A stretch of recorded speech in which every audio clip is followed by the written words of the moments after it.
네, 월스트리트 모닝 브리핑 함께 하고 있습니다. 여러분 혹시 지금 어떤 방법으로 3프로TV 지금 월스트리트 모닝 브리핑을 시청하시거나 혹은 청취하고 계신가요?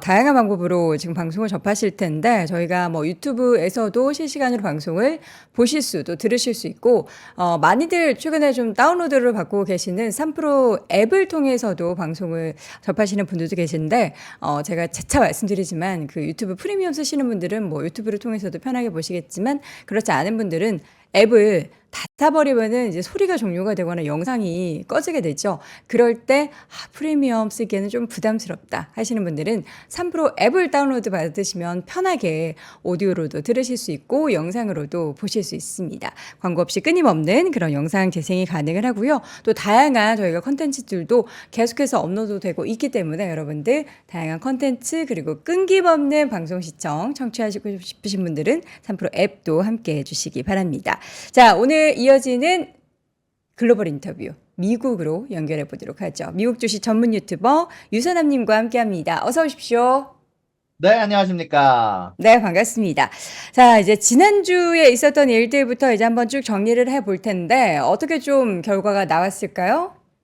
네, 일단 지난주 같은 경우는 제가 CPI가 가장 중요한 스케줄이다라고 말씀드렸고요. 그것과 더불어서 네 가지의 주요 키워드를 선정을 했었는데요. 네 가지 다 이번 주 내내 아주 중요하게 작용을 했던 것 같습니다. 자, 일단 하나씩 짚어보도록 할 텐데요. 일단 중국 쪽 관련한 상승세가 사실 굉장히 만만치 않습니다. 지난 5일 동안 5% 가까이 상승했는데요. 일단 중국 증시에서 굉장히 중요한 부양책들이 발표가 됐습니다. 일단 5가지만 짚어보도록 할 텐데요. 자, 일단 첫 번째는 모기지 금리가 하한선이 철폐가 됐고요. 그리고 공적 주택자금에 대한 금리가 25bp 인하하게 되면서 전체적으로 주택 관련한 부동산 부양책을 발표를 하기도 했고요. 그리고 가장 중요한 부분이었는데 지방 정부가 국영기업과 같이 해서 판매가 되지 않고 유찰이 되고 있는 주택을 매입한다라고 하면서 이제 정부에서 직접적으로 부동산에 개입할 것을 천명하기도 했습니다. 일단 이것뿐만이 아니라 60조 원에 해당하는 재대출 프로그램과 그리고 특별국채 189조 원을 발행하면서 중국이 지속적으로 증시를 부양하고 있는 모습들을 보여줬는데요. 이런 부분들 조금 있다가 더 알아보겠지만 이런 부분들이 전체적으로 인플레이션 그리고 원자재 가격에 영향을 주고 있습니다. 이런 부분들 조금 있다가 더 알아보도록 하고요. 그리고 그 다음 키워드였던 전체적으로 관련됐던 문제 중 하나인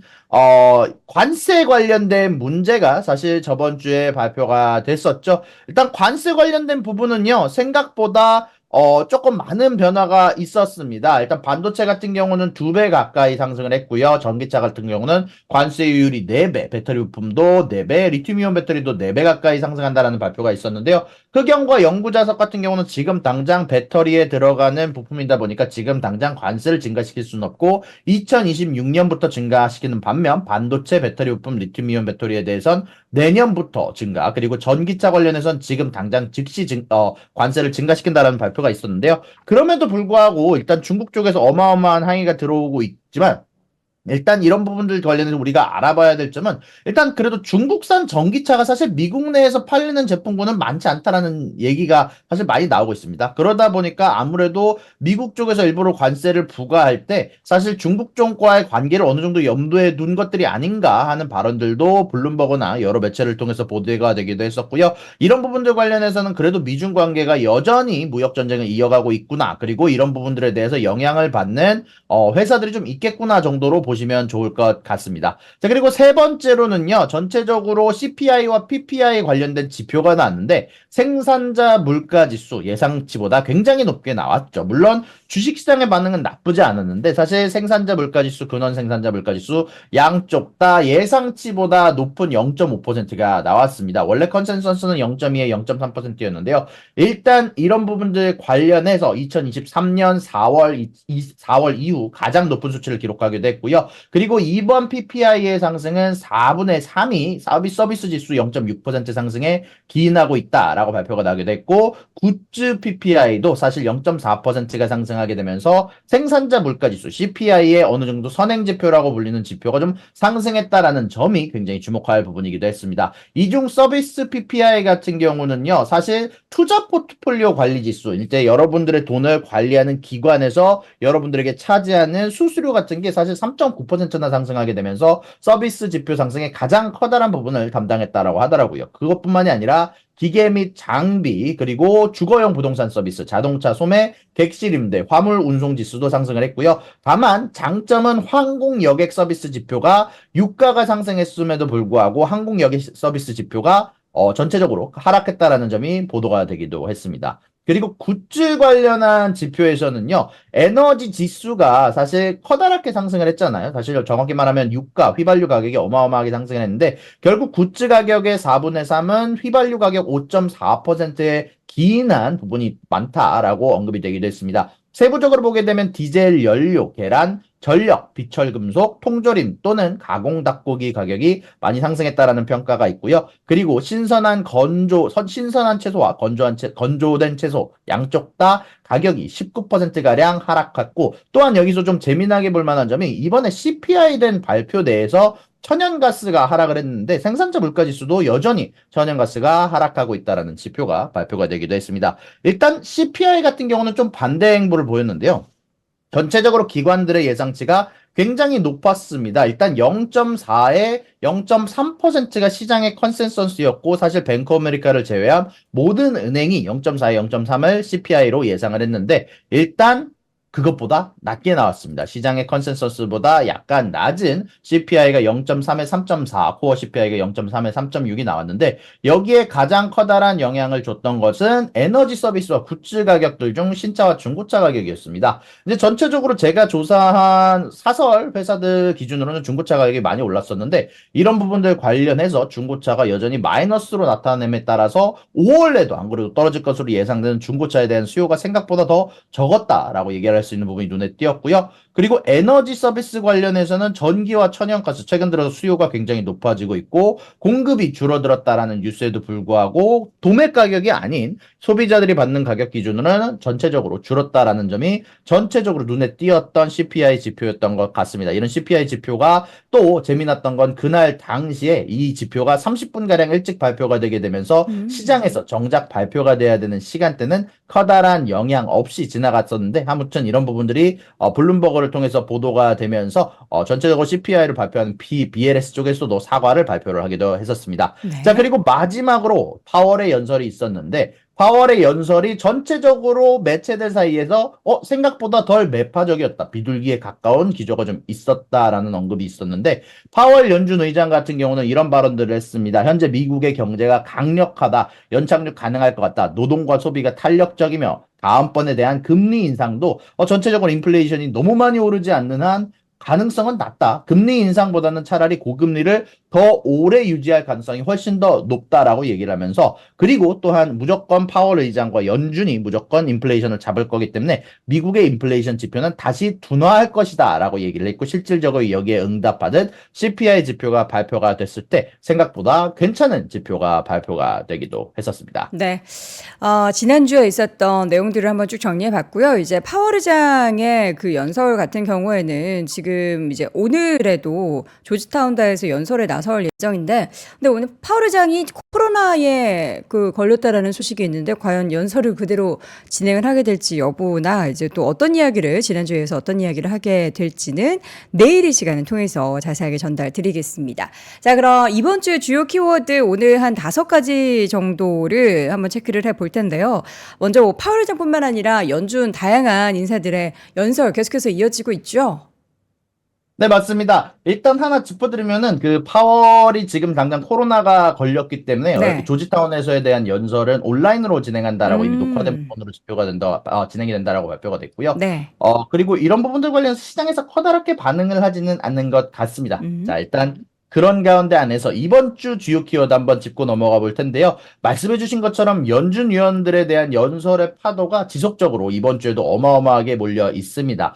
일단 그것뿐만이 아니라 중국 부양책에 흔들리는 원자재 가격, 말씀해 주신 것처럼 구리 가격이 미친 듯이 폭등을 했고요. 또 이번 주에 연준 회의록, 내구재 수주, 그리고 가장 중요한 어닝이다라고 생각되는 엔비디아의 어닝이 발표가 될 거라고 말씀드릴 수 있을 것 같은데요. 자, 일단 그런 가운데 안에서 이번 주 주요 스케줄 먼저 한번 짚고 넘어가도록 하겠습니다. 월요일과 화요일 날 연준 위원들의 연설이 몰려 있습니다. 제가 파란색으로 연설을 간단하게 표현해 드리긴 해드렸는데, 보스틱 연준 위원과 마이클 바 부의장, 그리고 월러 연준이사, 그리고 메스터 연준위원, 보스틱의 연설이 월요일 날로 예정이 되어 있고요. 화요일 날도 옐런 재무장관, 월러 이사, 윌리엄스 보스틱, 그리고 메스터까지 연설이 지속적으로 예정이 되어 있습니다. 수요일 날 같은 경우는 연준의 회의록이 발표가 될 거다라고 말씀드릴 수 있을 것 같고요. 그리고 목요일 날은 보스틱 연준위원회 연설, 그리고 이것보다 더 중요한 지표인 엔비디아의 어닝 발표가 있습니다. 엔비디아 어닝에 대해서는 조금 미리 보기 같은 느낌으로 최근 나왔던 뉴스를 한번 짚어볼 거고요.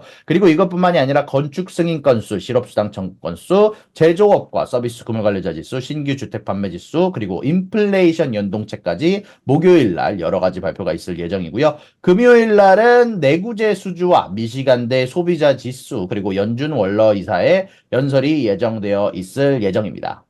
네. 자, 그러면 이제 그 연준 인사들이 사실 어떤 발언을 하게 될지는 우리가 좀 잘 지켜보면서 사실 지난주까지 보면은 뭐 시장이 좋아할 만한 얘기를 하지 않아도 시장을 좀 잘 버텨내는 그런 모습들이 보였는데 과연 이번 주는 어찌 될지 한번 지켜보면 좋을 것 같고요. 가장 좀 주목해 볼 만한 그 관련한 자는 누굴까요? 개인적으로 생각을 했을 때 이번에 최근까지 조용했었던 월러 연준 이사가 사실 3월 이후로 최근 자신들의 정책에 대해서 발언을 굉장히 조심하는 모습을 보였거든요. 근데 이런 원준 월러 이사가 3번이나 등장을 합니다. 그리고 발언권이 연준 안에서 좀 크다라고 평가를 받는데 월러뿐만이 아니라 2인자로 평가받는 윌리엄스 연준 총재까지 연설이 있을 예정이다 보니까 이런 부분들 관련해서 사람들의 촉각을 조금 더 곤두세울 필요가 있다라고 생각이 좀 들고요. 그리고 최근 들어서 CPI 데이터가 나쁘지 않게 나왔던 만큼 그래도 최근 들어서 매파적 일색이었던 전체적인 연준위원들의 발언들에 조금 변화가 있지 않을까, 있었으면 좋겠다라고 개인적인 바람까지 한번 전달해 보고요. 그리고 사실 이번 주 내에 회의록이 발표가 되게 되는데 여기 안에서 사실 금리 인하 시기에 대한 단서 혹은 연준위원들에 대해서 의견들이 정말로 하나에 쏠려 있느냐, 계속해서 금리 인하 시기를 뒤로 밀리는 것에 쏠려 있느냐, 요것들에 대한 관찰이 아마 중요한 부분들이 될 것 같다라고 전달해 드릴 수 있을 것 같습니다. 네. 자, 이어서는 이제 최근에 구리 가격이 엄청나게 올라가는데 그 올라가는 배경 중에 하나가 중국 쪽에 있어서도 좀 영향을 미치고 있다고요. 근데 구리가 과연 앞으로도 더 올라갈 것인가에 대해서도 뭐 공급 측에서도 그렇고 수요 측에서도 그렇고 다들 올라간다 쪽으로도 이야기가 많더라고요. 네, 맞습니다. 구리가 사실 많이 쓰일 수밖에 없는 이유가 좀 네. 있는데요. 최근 들어서 전기 관련된 시장이 굉장히 요동치고 있지 않습니까? 오늘 사실 유틸리티 시장을 짚어주시기도 했고, 저번 주에도 제가 유틸리티 시장 한번 짚어드렸었는데, 이런 부분들 관련해서 미국 쪽에서는 자신들의 전기 공급망을 교체한다는 이야기가 나오고 있고, 거기에서 가장 많이 들어가는 재료 중 하나가 구리기도 하고요. 사실 전기차나 데이터 센터에 가장 많이 들어가는 재료 중 하나가 구리거든요. 그런데 이런 데이터 센터가 흥하고 있다라는 점, 여전히 중국 쪽에서 이번에 다시 또 제조업이 살아나게 되면서 구리에 대한 사용량이 늘어가고 있다라는 점, 그리고 중국 내 전기차가 여전히 그래도 많이 팔리고 있다라는 점까지 합쳐져서 구리 가격이 사상 최고를 찍고 있고, 여기에다가 미국이 자신들의 공급망을 교체를 한다라는 점, 그리고 데이터 센터가 계속해서 지어지고 있다라는 점들이 합쳐져서 구리 가격이 지속적으로 상승하고 있고, 앞으로도 더 상승할 것으로 예상을 하는 애널리스트들이 굉장히 많다라고 얘기를 해드릴 수 있을 것 같습니다. 네. 구리 관련한 그 기업도 그렇고요. 최근에 보면 미국 내에서도 미국과 또 미국의 한 그 엘리엇과 중국과 그 한 기업을 두고도 엄청나게 옥신각신하고 있다라는 그런 소식을 들으면서 이 관련한 기업이나 뭐 관련한 뭐 선물 투자를 해야 되나 이런 시각들도 많이 늘어나고 있는 것 같습니다.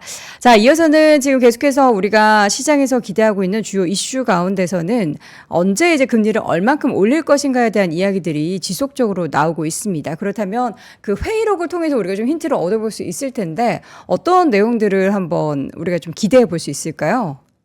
일단 사실 시장의 기대감 자체는요. 일단 금리 인하에 대한 기대감이 9월 쪽으로 많이 쏠려 있습니다. 그쵸. 일단 9월 이전에 그래도 금리 인하를 할 거다라고 생각하는 사람들이 약 65%에 달하고 있거든요. 사실 최근 들어서 CPI 데이터가 좋게 나왔기 때문이다라고 말씀드릴 수 있을 것 같은데, 이런 부분들 관련해서 일단 연준 회의록 내에서 어느 정도 시기가 어느 정도 뭐 이야기가 오갔는지가 일단 중요하게 될 것 같고요. 그리고 요것 말고도 대차대조표 축소에 관련한 QT를 이제 어떻게 진행을 하게 될 것인지 이런 부분들에 대한 힌트가 담겨 있는 게 아마 이런 단서들을 발견하는 게 아마 중요할 것 같고요. 아마 직접적인 내용은 없을 겁니다. 연준의 회의록이라는 부분들이 최대한 투명하게 그래도 여기에 대해서 뭐 확정 짓지 않으면서 여러 가지 의견을 테이블에 위에 놓고 진행한다는 게 좋다라는 만큼 사실 대세 의견이 어디에 있는지 속하는지를 아마 중요하게 위주로 살펴볼 필요가 좀 있는 것 같습니다. 네.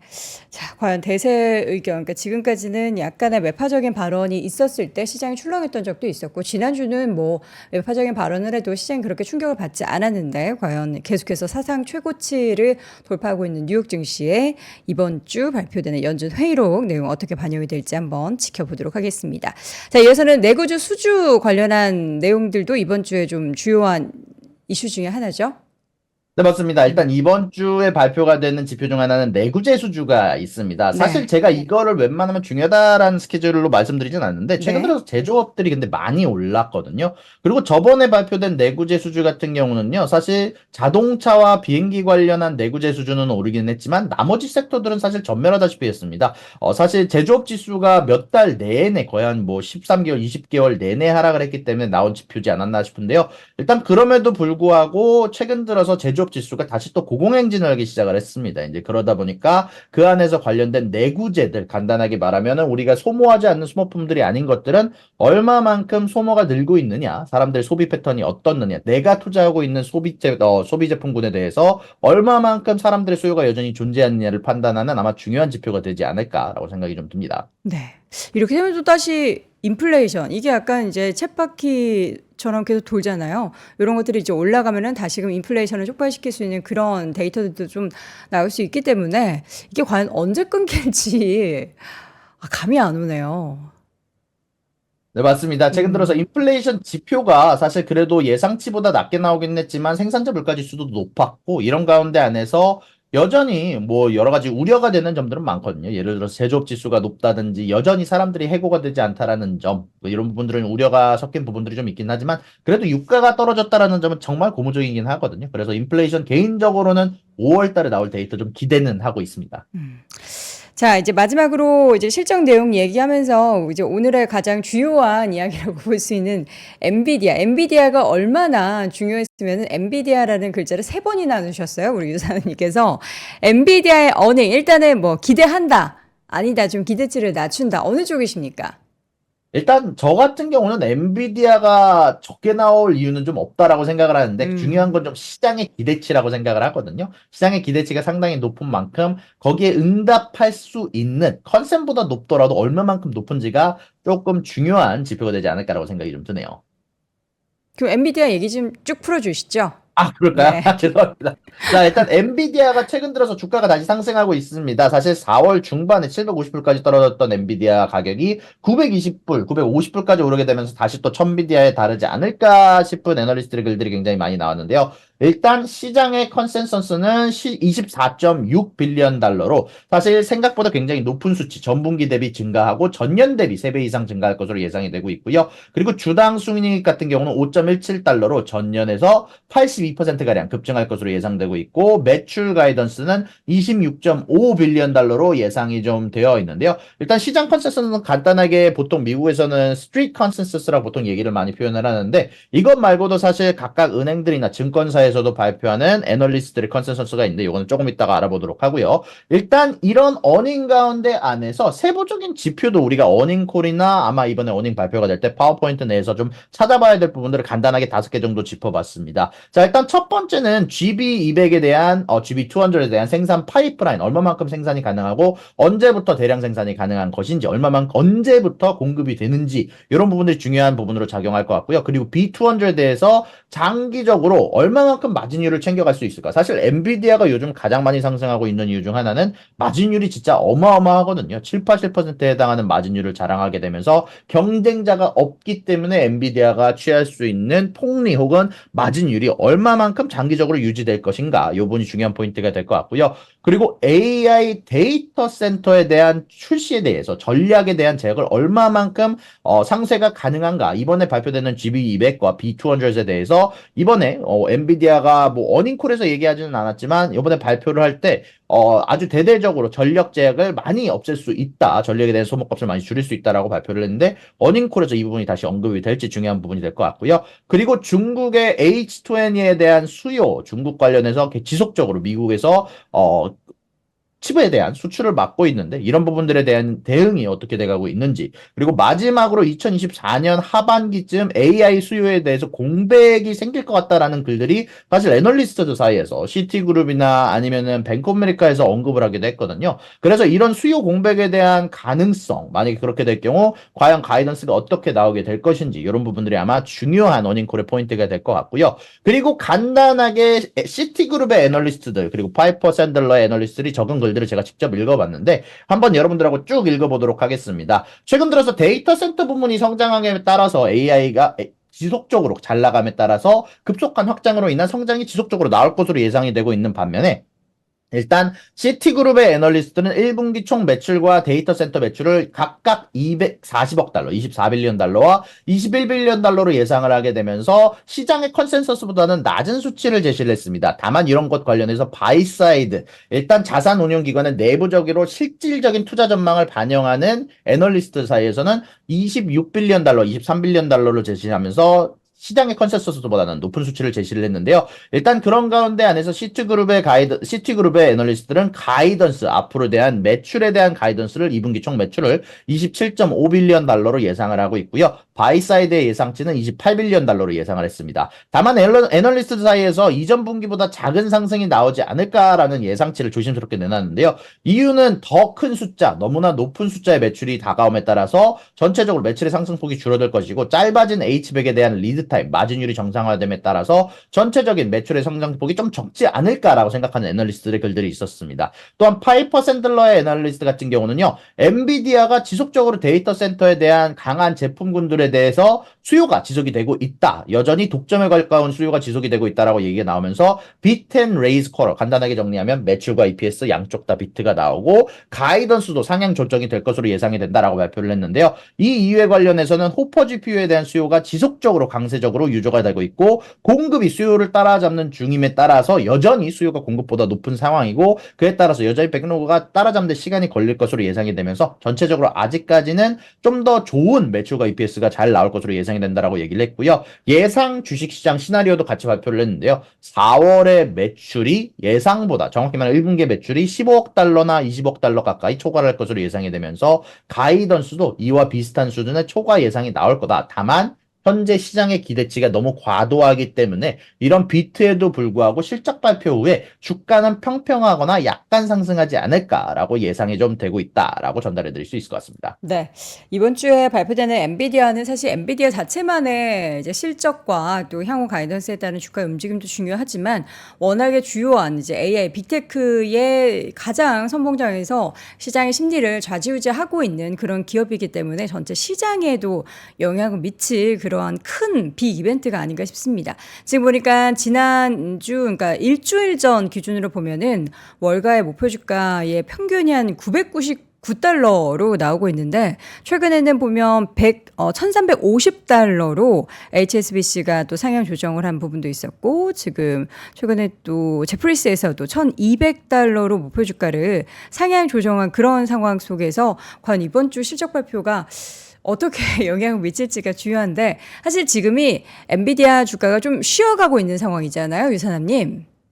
그렇습니다. 사실 저번 4월 중반 이후로는 조금 하향 조정이 좀 전체적으로 좀 주가 관련해서 좀 내려가기도 했었고 지금 네. 당장은 조금 쉬어가는 타이밍이다라는 의견이 많기도 하고 음. 사실 이런 부분들 관련해서 애널리스트들이 전체적으로 다 같이 뭐 상향 조정을 하기도 하고 지금 여러 가지 뉴스들이 지속적으로 나오고 있는 가운데 안에서 엔비디아의 기대감이 그래도 높은 것만은 사실인 것 같습니다.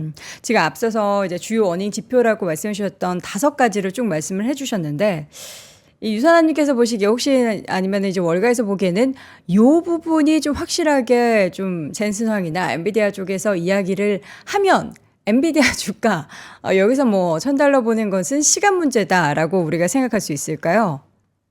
일단은 뭐 엔비디아가 어닝이 잘 나올 것으로 예상이 좀 되고 있기도 네. 하고 여전히 데이터 센터의 수요가 높은 상황이라서 아마 개인적인 생각으로는 1000달러 달성할 수 있지 않을까라고 생각이 좀 들기는 합니다. 그쵸. 근데 뭐가 나오던 1000달러는 일단 실적 발표 내용을 보고 나면은 달성이 가능할 거다라고 보시고, 향후에는 이제 저는 제일 걱정되는 게 그 말씀 주셨던 분 중에 다섯 번째 포인트, 하반기에 AI 수요에 있어서 공백 가능성도 있지만 그 자꾸만 이제 엔비디아와 AMD를 비교하면서 오늘도 우리 박 팀장님이 전해주셨던 소식 가운데 마이크로소프트가 이제 엔비디아뿐만 아니라 AMD에 있어서의 칩을 채택할 가능성에 대해서 이야기를 했습니다. 전체 파이에서 엔비디아가 차지한 비중이 지금 뭐 100이라면 이 파이가 조금씩 줄어들 수밖에 없는 상황이라서 그 파이 자체가 좀 커져야 되는데 여기에 대해서는 좀 긍정적인 전망이 계속해서 나오고 있을까요? 일단 엔비디아의 젠슨 왕 대표가 얘기를 했던 점을 한번 다시 갖고 오고 싶은데 정확히 말하면 이렇게 얘기했습니다. 분명히 앞으로 파이는 잃어갈 수 있지만 파이의 성장 자체가 전체적인 시장의 성장 자체가 더욱더 빠를 것이다라는 표현을 음, 썼는데 일단 이런 부분들에 대해서 어떻게 될지는 물론 봐야겠지만 일단 젠슨 왕 대표가 얘기한 것처럼 엔비디아가 굉장히 오랫동안 준비하긴 했거든요. 그래서 그거를 따라잡는 과정에서 시간은 걸릴 거라고 생각을 합니다. 다만 말씀해 주신 것처럼 AMD가 지속적으로 다시 자신들의 파일을 키우기 위해서 마이크로소프트가 AMD를 뭐 대신 추천해주는 부분들도 있었고 요즘 들어서 애플이라든지 마소라든지 여러 기업들이 자신들만의 AI 칩들을 만들어내고 있거든요. 그러다 보니까 말씀해주신 이 점유율이라는 측면에서는 지속적으로 줄어들 수밖에 없고 그에 따라서 마진율이 줄어드는 것 그리고 전체적으로 생산 관련된 속도를 조절해야 되는 것 이런 부분들은 아마 미래에는 올 수밖에 없는 부분이라고 생각이 좀 들기는 합니다. 네. 자, 엔비디아 실적 발표 이번 주 수요일이고요. 저희가 이제 목요일 이 시간에 전달을 해 드릴 텐데 그때도 자세한 이야기 확인해 보도록 하겠습니다. 자, 기업별로 또 다른 소식들 좀 정리해 보겠습니다. 최근 이제 급등했었던 민주식들이 좀 하락을 보였는데 이게 어떻게 될까요?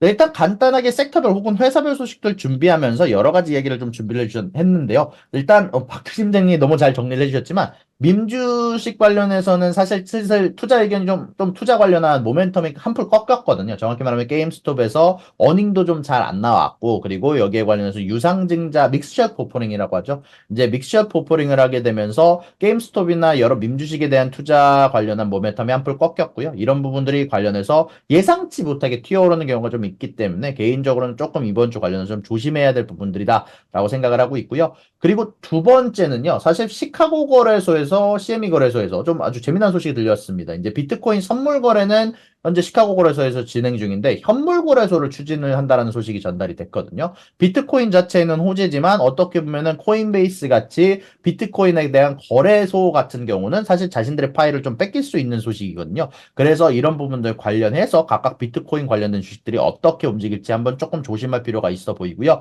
그리고 워렌 버핏의 시크릿 주식, 첩이라는 보험회사인 걸로 결론이 난데 제가 개인적으로 사실 굉장히 눈여겨보고 있고 눈여겨보고 있던 종목이거든요. 아, 특히 최근 정말요? 들어서 음. 네, 사실 제가 이게 소식이 나오기 전부터 네.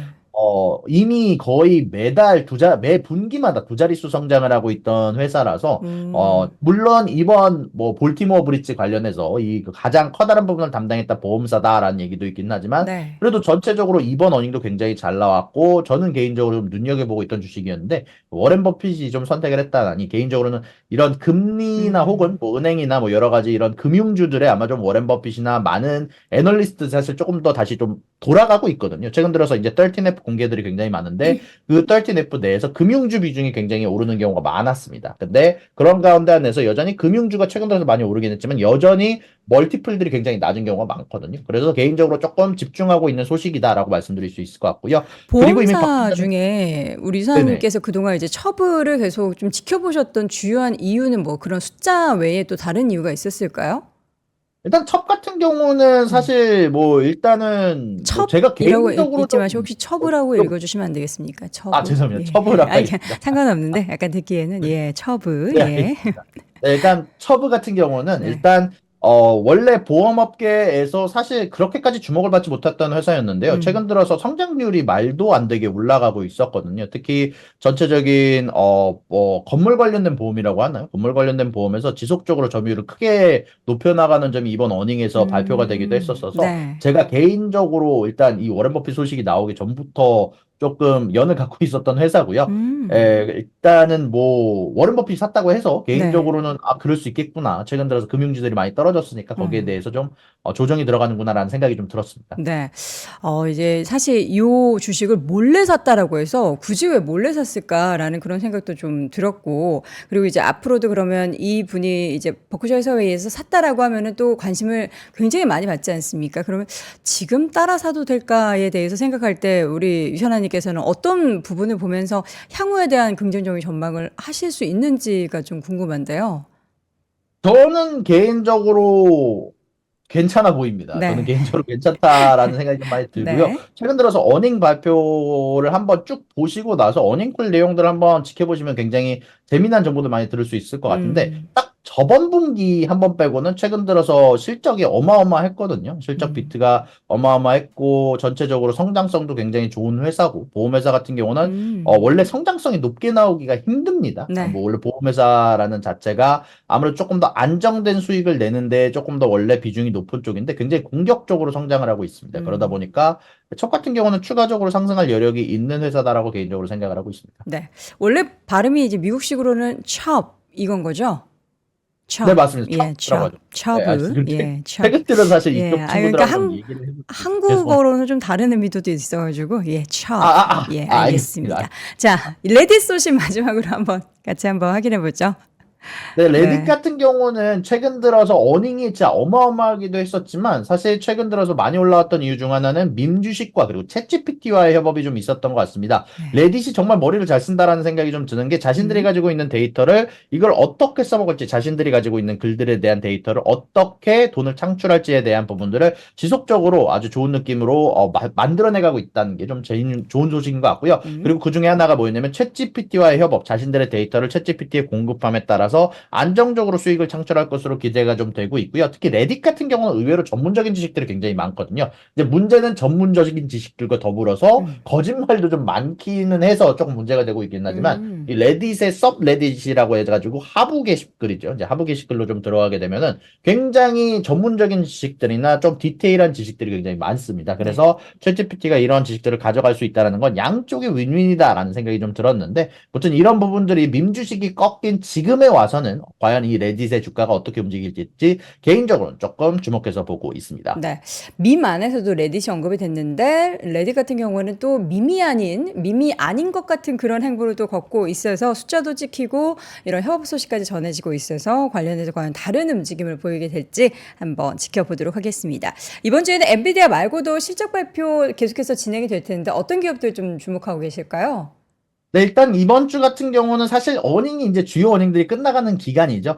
그런 가운데 안에서도 조금 주목할 만한 어닝들이 좀 있는데요. 일단 월요일 날 같은 경우는 전기차 관련해서 투자하시고 계신 분들은 꼭 지켜봐야 될 기업인 리오토의 어닝 발표가 있고요. 그리고 장마감 이후에는 한국 분들이 좋아하시는 팔로알토라든지 줌 등의 어닝 발표가 있을 예정입니다. 화요일 날 같은 경우는 장전부터 짐, 메이시스, 로우즈의 어닝 발표가 있는데요. 일단 메이시 같은 경우는 전체적으로 판매되는 제품군들이 조금 더 럭셔리 제품군들이 많은 쪽도 있다 보니까 전체적으로 이런 고급 제품들에 대한 수요, 현재 소비 시장에 대한 부분들 좀 살펴볼 만한 지표가 되지 않을까 싶기도 하고요. 로우스 같은 경우는 최근 경기 방어주 중 홈디포 같은 경우는 실적이 좀 괜찮았는데 과연 로우스까지 잘 나오게 될지 중요한 부분이 될 것 같고요. 그리고 수요일 날은 타겟과 TJ 맥스 아무래도 조금 더 중소 약간 조금 보통 이제 뭐 보통 사람들이 소비를 하는 장소라고 할 수 있을 것 같은데, 일단 그런 가운데 안에서 이 두 소비층에 대해서, 이제 중간 소비층에 대해서 얼마나 수요가 여전히 견조할지, 소비가 견조할지에 대한 발표를 볼 수 있는 지표가 되지 않을까 싶고요.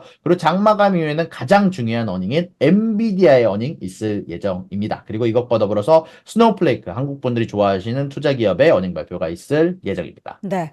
이번 주에는 이제 그냥 월, 화, 수, 목, 금 다 이제 엔비디아 이야기가 어떻게 나오게 될까? 어떻게 나왔을까? 앞으로 어떨까에 대한 이야기로 참 귀결이 많이 될 것 같은데 관련한 소식들 저희 시간을 통해서 한번 확인해 보도록 하겠고요. 제가 그 유선아님에 대해서 우리 박 팀장님께 이렇게 살짝 들은 얘기로는 부동산 관련한 일을 미국 현지에서도 또 하고 계시다고 들었어요. 저희가 이제 지난주 이제 그 CPI 발표 내용을 보면서 항상 그 쉘터 얘기를 하잖아요. 현지에서 느끼시는 그 부동산 시장이 과연 조금 냉각이 되고 있는지나 혹은 아니다라는 그런 실질적으로 좀 체감하고 있는 내용 간단하게 좀 전달 좀 해주시죠. 이게 사실 저번에 12월까지만 하더라도 지속적으로 좀 냉각이 되다가 최근 4월까지는 지속적으로 오르는 모습이 보였습니다. 근데 저 같은 경우도 사실 이제 테넌트를 구하려고 이제 공지를 올리기는 했는데 사실 조금 좀 냉각된 분위기가 좀 있기는 합니다. 이제 제가 렌트를 구할 때 예전 같으면은 뭐 한 2, 3일 정도면은 이제 연락이 오는 경우가 많았는데 이제 이번 같은 경우는 사람을 구하는데 이제 똑같은 가격에 약간 한 달 정도 걸렸던 것 같아요. 그 정도로 음. 조금 냉각되고 있는 렌트 시장이 조금 눈에 보이긴 하는데 문제는 집값 자체는 내려가지 않고 있기는 하거든요. 이제 요거에 관련해서 정치인들 사이에서는 좀 설왕설래가 많지만 한쪽에서는 지금 당장 금리가 너무 높아서 이제 사람들이 자기 물건을 내놓을 생각이 없어서 아마 지금 집값이 높은 거다라는 이야기도 있고 반대로 지금 당장 금리가 높아서 저 주택 가격이 억제가 되는 거지 지금 당장 뭐 어떻게 할 수 있는 이슈가 아니다라는 얘기도 굉장히 많은데 일단 제 생각 자체는 렌트 시장이 좀 얼어붙어 가고 있고, 그래서 이제 전체적으로 이런 수요가 공급을 따라잡을 시간이 있었기 때문에 개인적인 생각으로는 아마 주택 가격은 조금 더 실업률이 정확히 말하면 이제 해고가 늘어나거나 아무래도 전체적인 노동 시장의 악화가 됨에 따라서 같이 좀 줄어가지 않을까라는 개인적인 생각이 좀 있습니다. 네. 지금 현지에서 보면은 사실 상업용 부동산이 워낙에 이제 공실이 많다 보니까 요거를 이제 주거용으로 바꾼다라는 그런 뉴스도 저희가 심심찮게 접하는데 현재 관련한 이제 부동산 소식도 간간히 또 우리 유사님을 통해서 들어보도록 하겠습니다. 자, 오늘도 글로벌 인터뷰 미국 주식 전문 유튜버 유사남님과 함께했습니다. 고맙습니다. 수고하셨습니다. 박근영, 이선영, 사경인, 염승환 투자 마스터들의 세심한 케어로 건강한 투자 습관을 만드세요. 3프로 멤버십 3프로 앱에서 확인하세요.